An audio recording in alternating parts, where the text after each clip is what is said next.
to love eating nutritiously always. Join LLENA in the fight against type 2 diabetes. Visit lenafood.life. I'm your host, Rinaldi Jacobs, with my co host, Charlotta Carter. And today we're going to be talking to Dr. Gloria RichardDavis, who is an endocrinologist, and she's going to cover a great number of topic areas, including food and pre-diabetes and diabetes and a number of things. So I'll now turn it over to my co host, Charlotta. Hi, thanks, Rinaldi. Thanks for having us again today. And Dr. Davis, so happy to have you, and thank you so much for your time. Just wanted to reiterate a little bit. You can tell us more about your background as an endocrinologist in the fertility area. We're trying to really get some deep conversation around diabetes in a number of different areas, and fertility and OBGYN is another area in which I think our communities really need to have. Dr. Davis is a chair of OBGYN at the Meharry Medical College, if I got that right. And former chair at Meharry Medical College. Absolutely. And I'll let her take it away. We're going to really ask her a lot of really probing questions about endocrinology, fertility, OBGYN for our audience out there that really need that.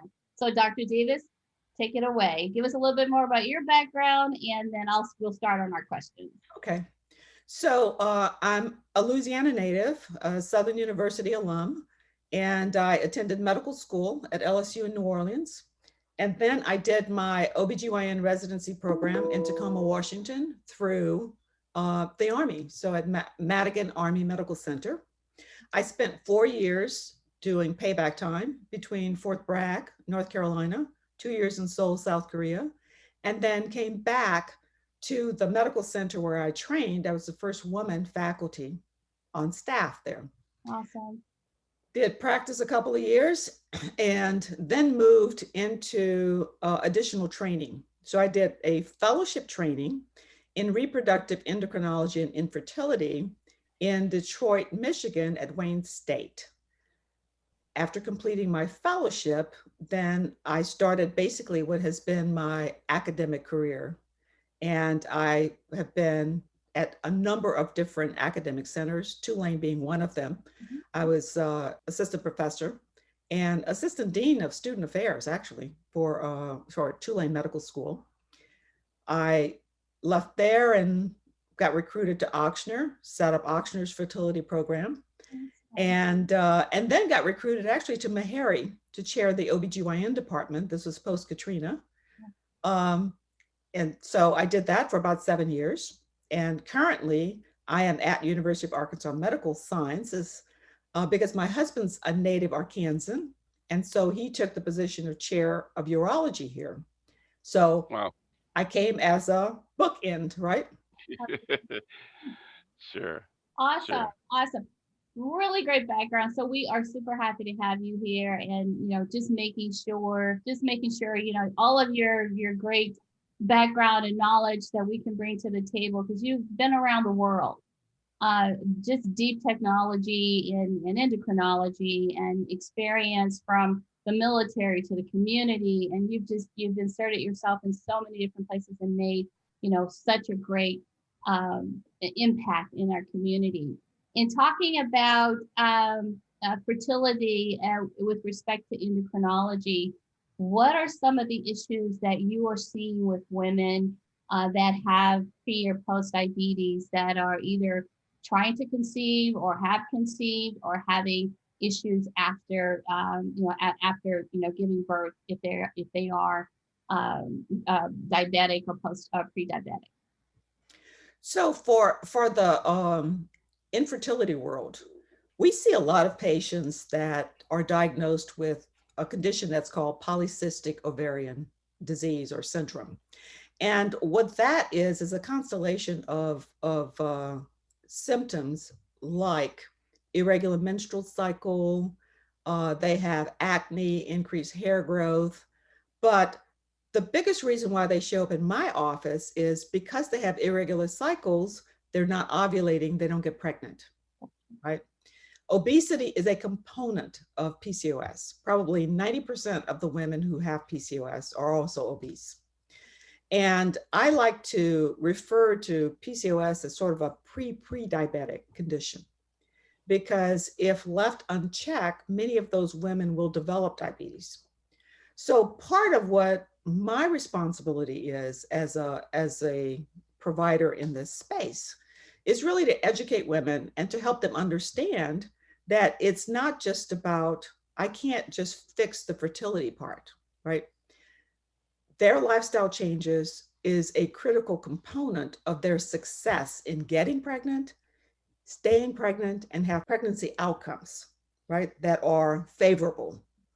And so at the first visit, that's the conversation. That's how I start out.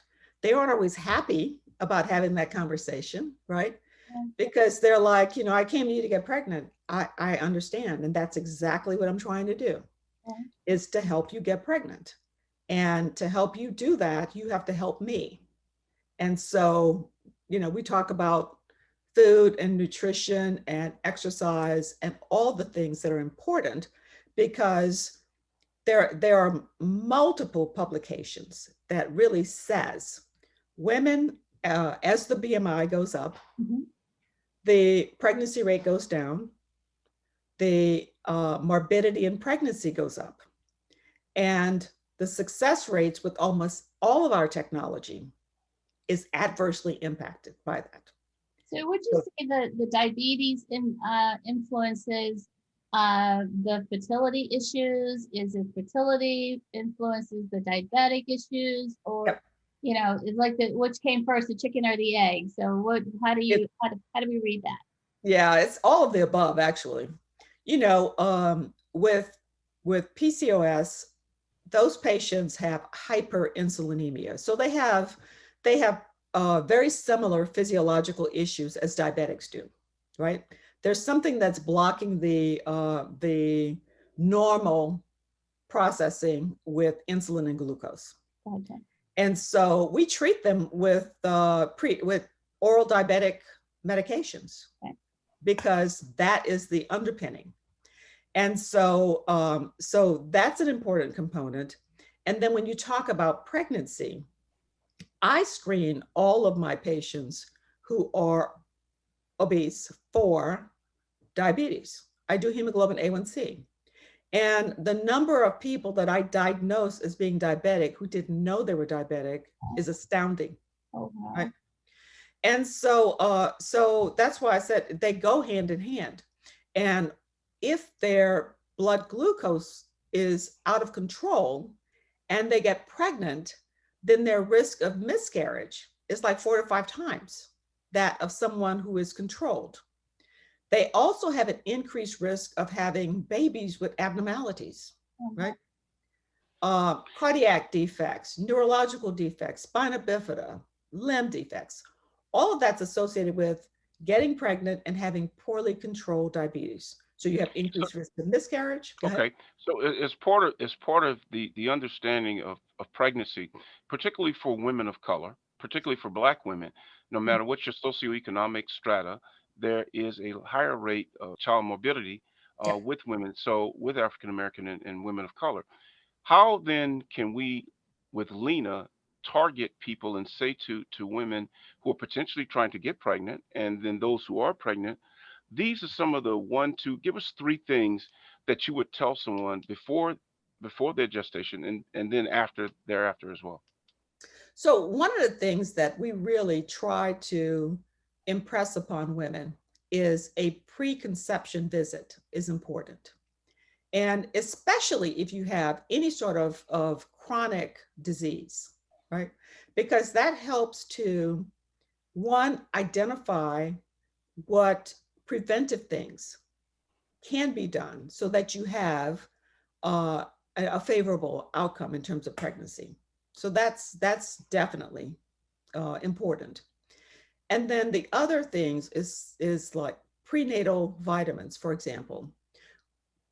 50% or more of our pregnancies that occurs in this country are unplanned. Well, and it's an interesting conversation with women, because when they come in and I'm asking them, are they using any kind of contraception? And they'll say no. And I say, are you trying to get pregnant? And they'll say, no. I'm like, well, that doesn't make a lot of sense, because statistically speaking, if nothing's wrong and you're not using contraception, you're going to get pregnant. So let's have that conversation. But, Okay. but anyway, so what I say to them, anybody who's reproductive age, not using reliable contraception, they need to be taking a prenatal vitamin, because folic acid is a critical element of having a baby with low likelihood of neural tube defects, right? So that's an easy thing to do. And I say to them, look, it's good for everything. It's good for your hair. It's good for your nails. Just take it, right? And so if they do those two things, they have such an incredible head start, right, on a healthy outcome for their pregnancies.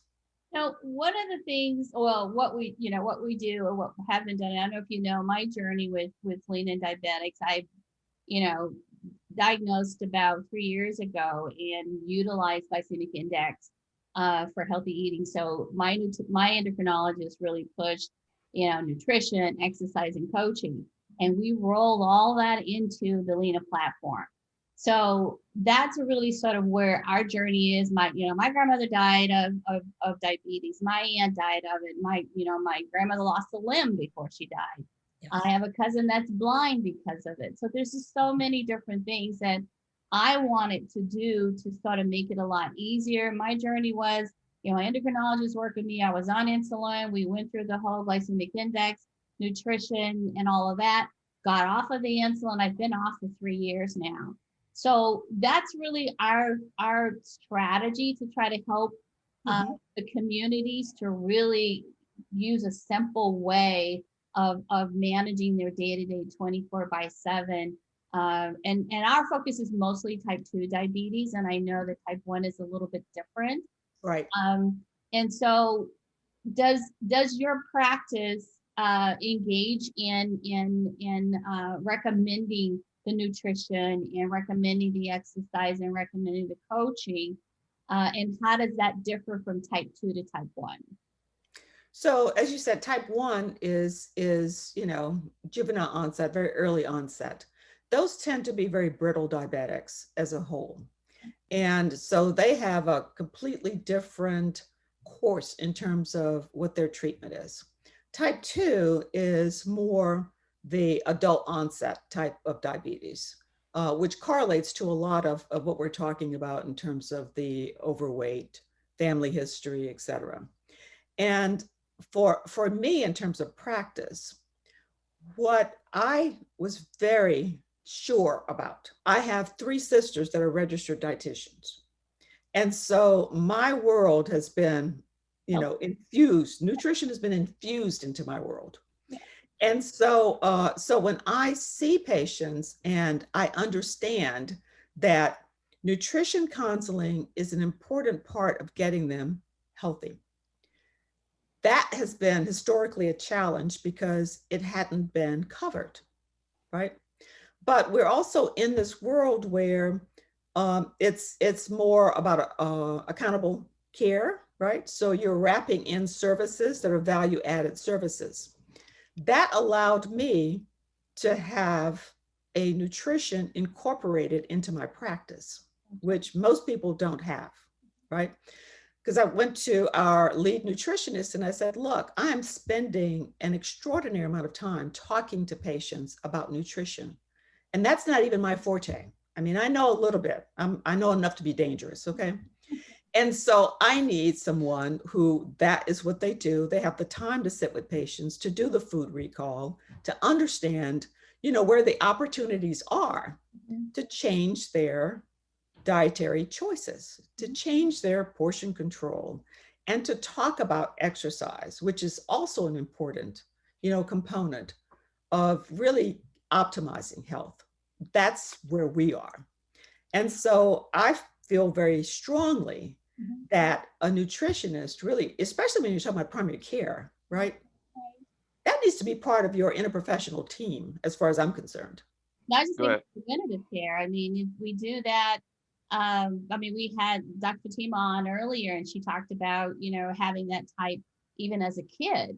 So if Yes. it's preventative care, and if we're teaching ourselves, how to eat proper, better, as kids, then it definitely kind of it integrates into us as we go into adults. I'm sorry, Rinaldi, go ahead. You want But no, the reality of where we go with food, Dr. Davis, is young people now are, pizza, burger, burger, this and that, soda, soda.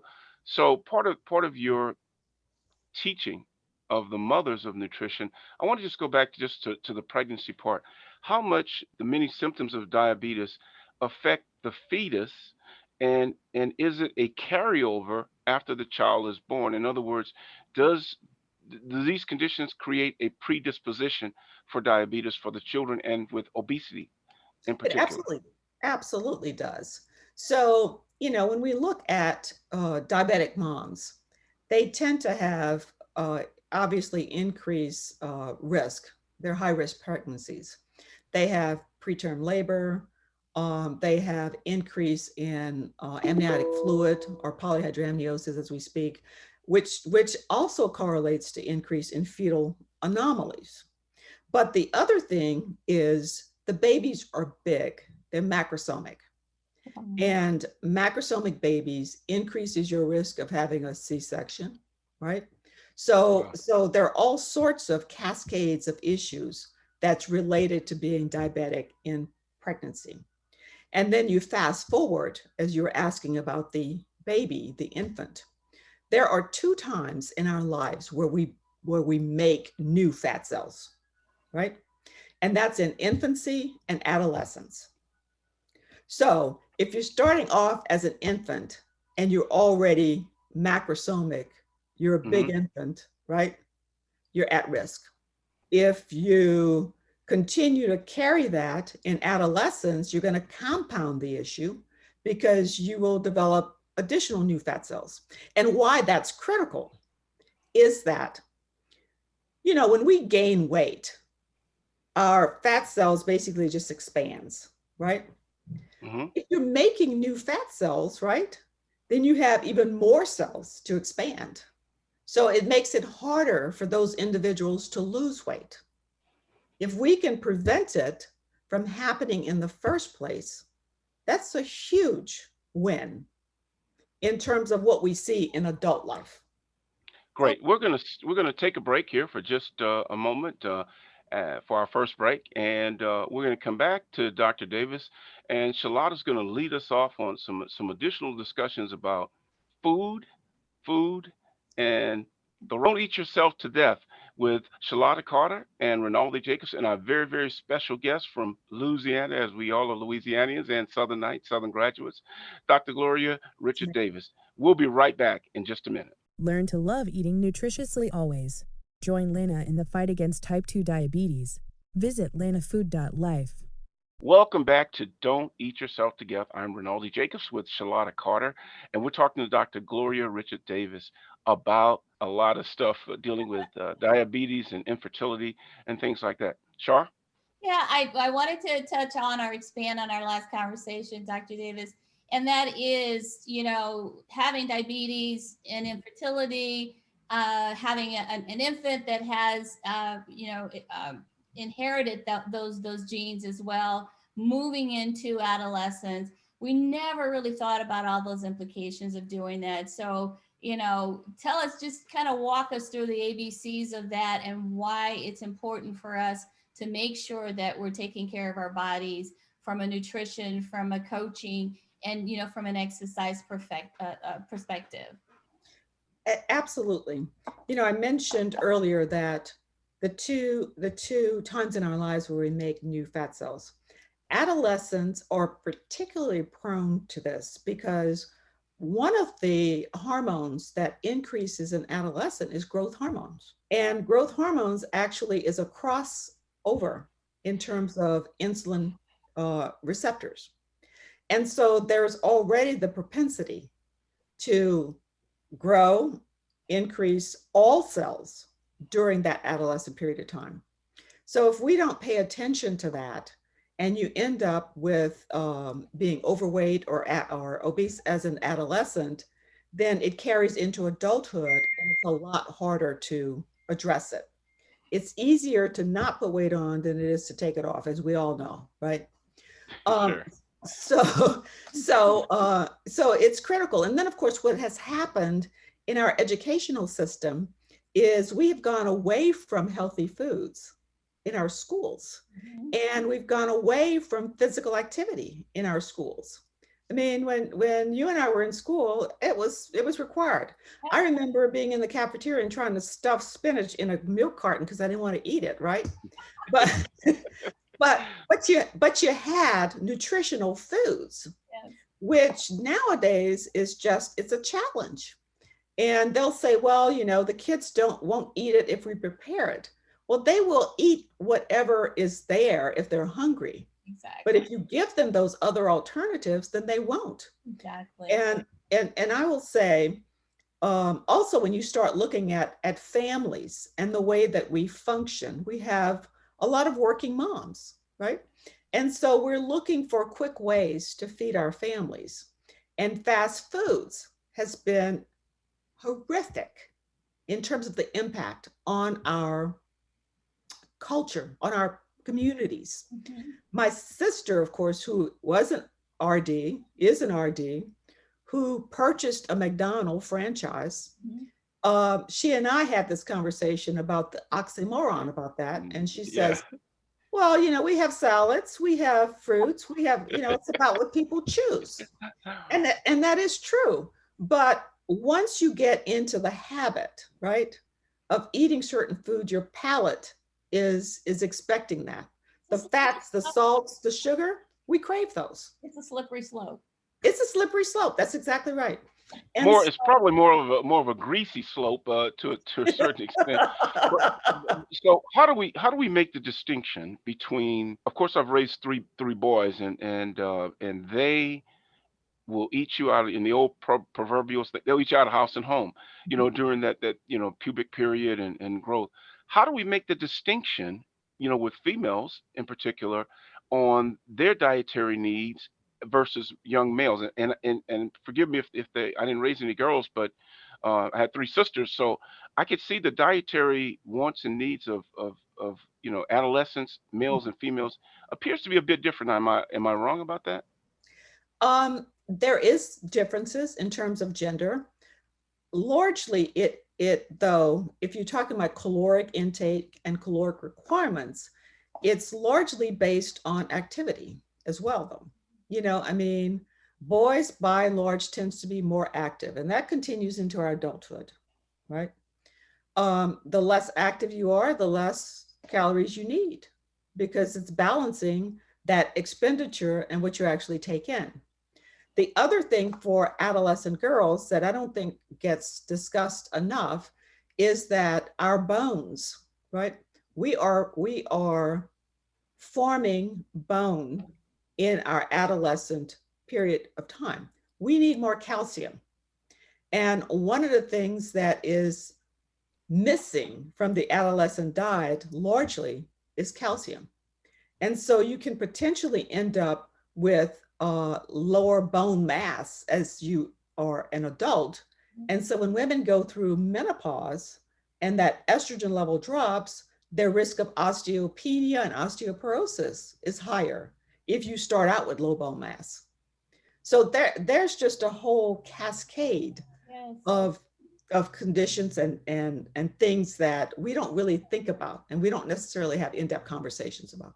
What other question and we didn't touch on it. So of your practice in fertility and endocrinology, what's the percentage of African American women that you see with this problem? Is it higher, equal to white women, Hispanics?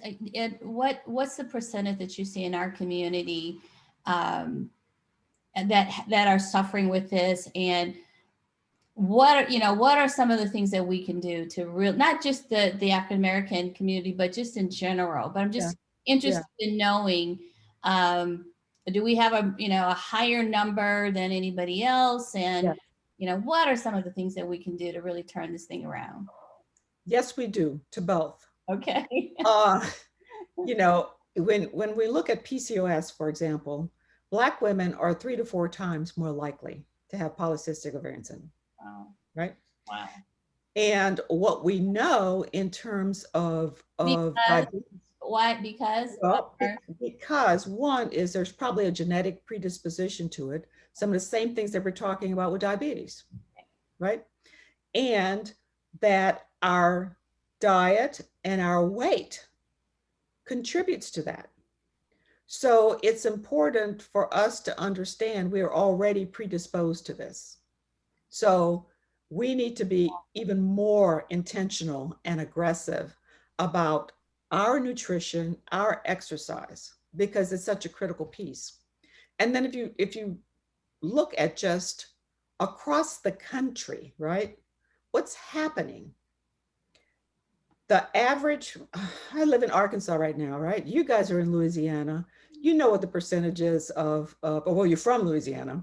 You know what the percentage is of patients who are overweight or obese. It's over a third, right? And if you look at the African American community, we're more like 40, pushing 50%. we just wanted to hear from the medical community. We knew, but just confirm it. Confirm it. But Okay. isn't Dr. Davis and Shar, isn't it really a question of education as well as policy? And let me shift the Absolutely. conversation a little Absolutely. bit about policy and eating and all of that good stuff. Yep. So at some point in time, drink your milk, eat your Yep. vegetables. We learned the food pyramid. Everybody had to go to PE, and my wife and I often joke about having to climb that daggone rope. It's like, what is this doing for my life? But my point is that from an education and policy standpoint, we have in fact eliminated a number of activities Yes. both in school and after school, and then we've changed for political reasons and I'm not editorializing here, but the dietary offerings to children Mhm. at school. So Yep. therefore, when mom is off at work and the kids are at home, we have all the kind of junk food at home, and Mhm. that's if the family is in fact getting the right nutrition. Period, and we know that in disinvested areas that this is a challenge because you have more of the fried, high salt, high sugar kinds of things as offerings because many of our mothers are working single mothers. Mhm. Okay. So, how does that social dynamic and what kind of policy changes do we need to press along with the medical community to make those kind of changes for better dietary and nutritional outcomes? Absolutely. Policy drives a lot of what happens in our communities, in our countries. And when we talk about, especially when you're talking about Black communities and the social determinants of health, which really ties to socioeconomics, right? Education, ability to have access to healthy foods. We talk about food deserts that are in our communities. So you're absolutely right. We have to go back to the policies, even the way that our cities are designed, right? They're not designed to increase walking. Do you have sidewalks? Do you have play areas in your communities? Those are all critical pieces of what's happening in what we see as the trends that we're seeing right across the country, but especially in our lower economic areas. So when I started looking at this culinary medicine program, I went to New Orleans and visited with Dr. Harlan, who founded the Gold Ring Culinary Institute, which is at Tulane. He's since moved to George Washington, but anyway. One of the things that was impressive to me is they started with almost nothing, right? And what they would do is they would take basically he says buckets, right? So they take buckets of supplies and like a camping burner and would go into the communities and talk about and show, right, how you prepare healthier meals. And so that was like a grassroots effort. There was also a nonprofit organization that is abutting them, and Liberty Kitchen.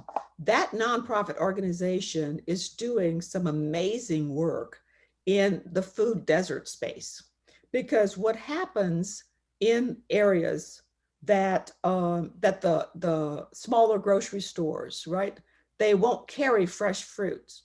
And why? Because they said they don't sell it. If they're buying it by the bushel and they sell 2 apples, then they're wasting all the rest.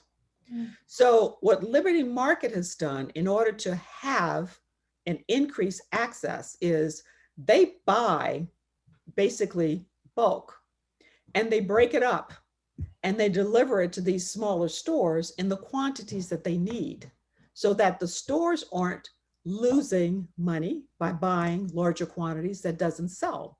And the community benefits because they have access to healthy foods. I've actually been to that kitchen, to Liberty Kitchen, Yeah, Charlotta, delicious.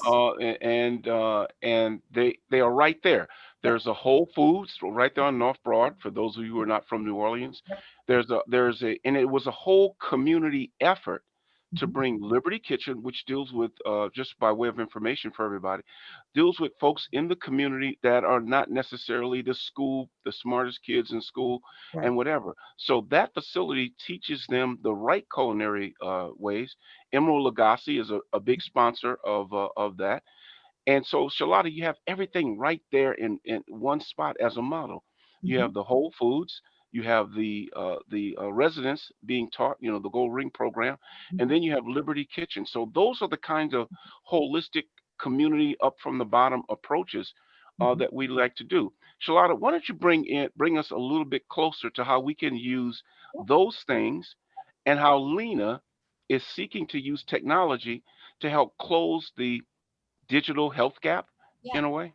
Absolutely. When you talked about it, Dr. Davis, it's just like, wow, we've got to connect with these people. But just to give you a little bit of background, what we do is we take in your biometrics, your blood sugar, blood pressure, your preferences. And what we do is we give you a customized recommendation on what you should be eating, whether you're cooking it yourself or you're getting it from a restaurant. We took out food trucks and some of the other ones during COVID, but we'll put them back in. But one of the things that we do for Cook It Yourself is right now we have a relationship with Amazon where you can go through, look at the recipe that you Mhm. want, drop down and order those items from there. It would be very easy for us to add a community like this as part of our drop down and have people have access to it. They can order it, they can go pick it up. So what we're trying to do is to bring that those opportunities of healthy eating to you, so you know where to go. We would love to add Walmart, we'd love to add Costco, so people can order stuff. As you know, I mean, in at Southern University and around the area, the nearest fresh food place is Walmart and Baker. Yes. So, you've got to drive 25, 30 miles just to get to a grocery store that would actually, provide you with healthy eating. So what we're doing is we're plugging into those spaces where we know nutrition is, and we'd like to just add them as an option. So, I want to eat this. I need, food from here. Click on the drop down, order it. We're working to incorporate SNAP into Uh-huh. our ecosystem too. So that you get, you can be able to pay for that stuff and not worry about it. We're working on a gamification strategy. So Mhm. the more healthier choices you make, the Mhm. more, points you get to do something else with. So it's a huge reward system, and we'd love to have, more. We're working with Dr. Fatima's incubator is another one of those. So if you've got an incubator that's teaching food science, is teaching them how to prepare food, we want to connect you with that. If there is a group that's doing videos, that's part of the coaching. So, Yes. we want to make that available to folks, but we want to put it in front of them. For me, daunting. I had to go out and get all this stuff. Yeah.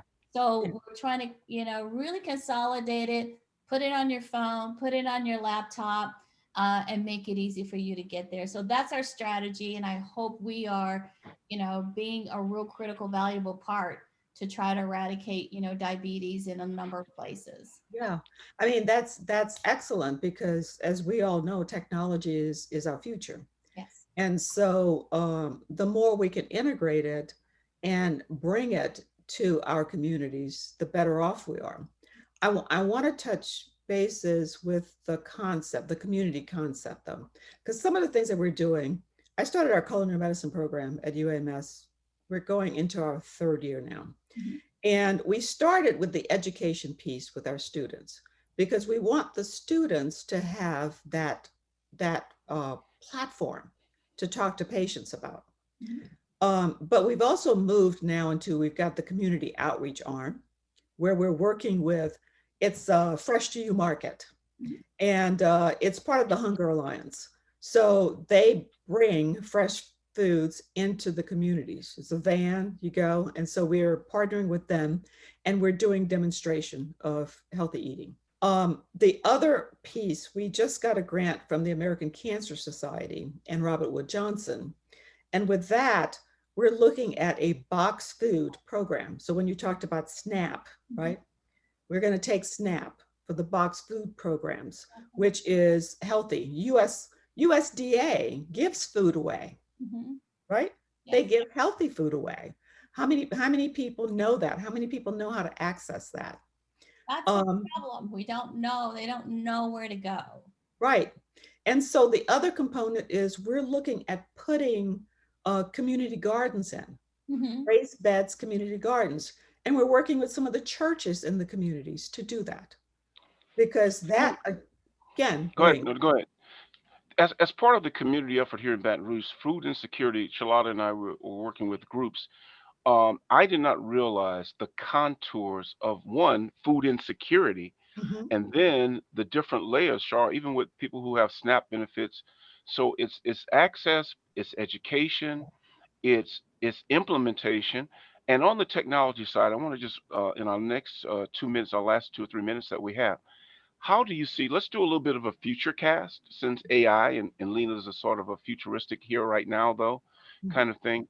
How do you believe that telemedicine and the role it could play in helping bridge the nutritional gap and the medical gaps that's in many of our communities right now, the communities that we're trying to serve? So Arkansas, believe it or not, has been on the forefront of telemedicine. There were broadbands laid when Bill Clinton was governor here Yeah. that has been launched to have a very expansive network across the state. But now everything is, I mean, it's digital, it's online platforms, right? So you don't Sure. necessarily need the broadband. But diabetes or access to specialists, we're using telehealth to be able to bring those specialists into the communities. So they're partnering with the primary care docs, right, to help them improve the delivery of care to patients. You could also have patients who just schedule their appointments, right?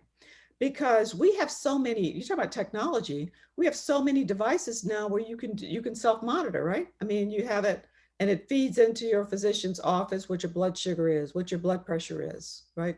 Ochsner has a program where they give patients iPads to be able to send their biometrics in. Mhm. Wow. So the technology is there. Mhm. It's the how do we sort of leverage what's there, but also, Carlotta, that's your area, is the cost, right? Well, yeah, that I take issue to quote quote the cost. Okay. A lot of the technology and especially bringing it to the health industry is funded by NIH or HHS or some of those things. So there may be people out there charging a lot for it because, like for us, we don't want to charge anything for Mhm, entry into LENA. mhm, Where we, our revenue stream is on the food itself. So, we will get a transactional fee for the food that people are utilizing, but we want this to be open to anybody. A lot of our competitors, you have to have specialized devices, you got to belong to a certain insurance group. There's all this proprietary stuff that you need to have and be in order to get entry into it. mhm, Lena, we don't want that. We want any and everybody to have access to it and utilize it. We want any and every vendor that wants to be part of a healthy eating community to help us eradicate type 2 diabetes. Whether you're a restaurant, whether you're a grocery store, or whether you're an incubator, or whether you're, what one of the communities that you talked about, we want to make those available to everybody. And if you use one of the Bluetooth devices, if you're coming in through the iHelp app or through Apple or either Android, we're able to get that information and utilize it so that we can continue to give you that personalized and customized recommendations that you need. So you don't need specialized, you just need your iPhone, Android, laptop that gives you access to that. And we're not asking people, to pay an entry fee into the party. You just, come in and what we want to do is to help people. LLENA's, our name comes from learning to love eating nutritiously always. And so what we're trying to do is to help people learn to eat better without them really knowing it. So, And as part of our closing, Dr. Davis, as part of our sorry, didn't mean to interrupt. As part of our closing, in terms of outcomes and policy and all the things that we talked about in our little wrap up here, doesn't it cost us either way as a society? It costs us Absolutely. if we Absolutely. it costs us if we don't do it. Yep. It costs us even more, and the outcomes are far worse. So, how can we now take things like Lena and educating our communities and really help turn the tide as we did with the pandemic? How can we help turn the tide on diabetes in your medical as well as your culinary opinion? I think as I listen to the model, you're essentially the hub, right? yes, You're the hub, you're the connector. we're the connector. Yeah. And so the ability for our community to have access to that information and then have information about the resources that are in their location, Mhm. right? And it's all GPS track. It's all Yeah, GPS monitored. yeah, Yes, so yeah, you get that information. yeah. Exactly. So, I mean, so that's huge. You can have the educational piece that's provided. Mhm. Um, you mentioned whether it's delivery of the food or whether it's where you purchase it locally. Mhm. There can be, we've done video, right? Community videos, demonstration cooking, doing that with the church.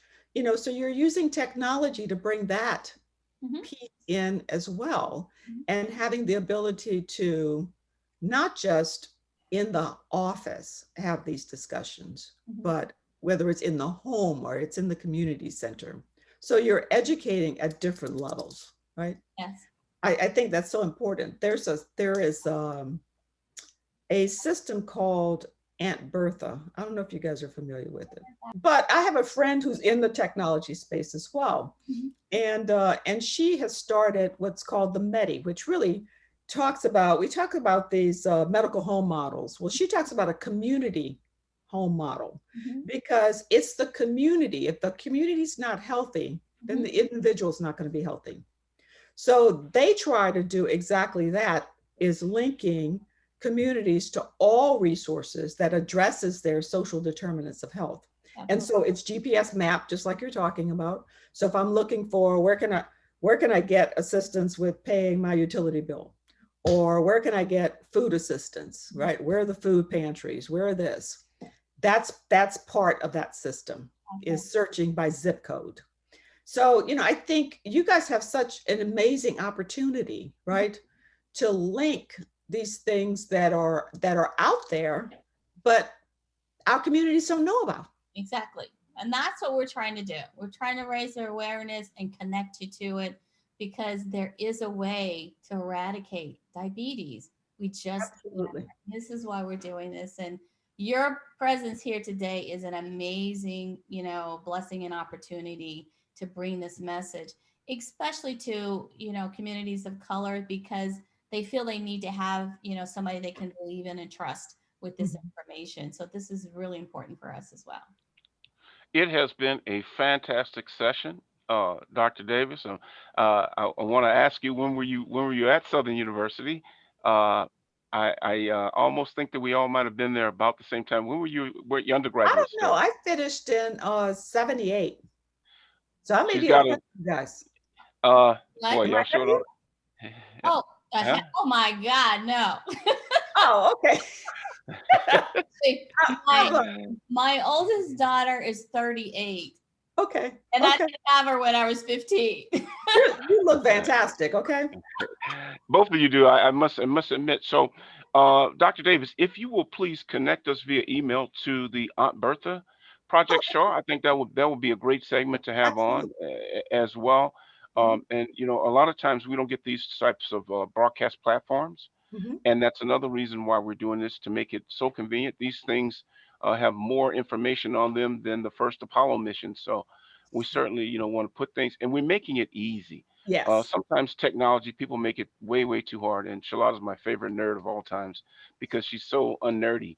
So we thank you, and please know that this information, Dr. Davis, will be going to many different platforms, Instagram and such, and we're putting it out there, and we're glad to highlight great medical personnel like yourself, so that our folks and just other folks, and not just limiting to ours, but so that others can see young women, women of color, people from the community that looks like us, and from everywhere, that they know medicine and technology do work hand in hand, and for the benefit of our community.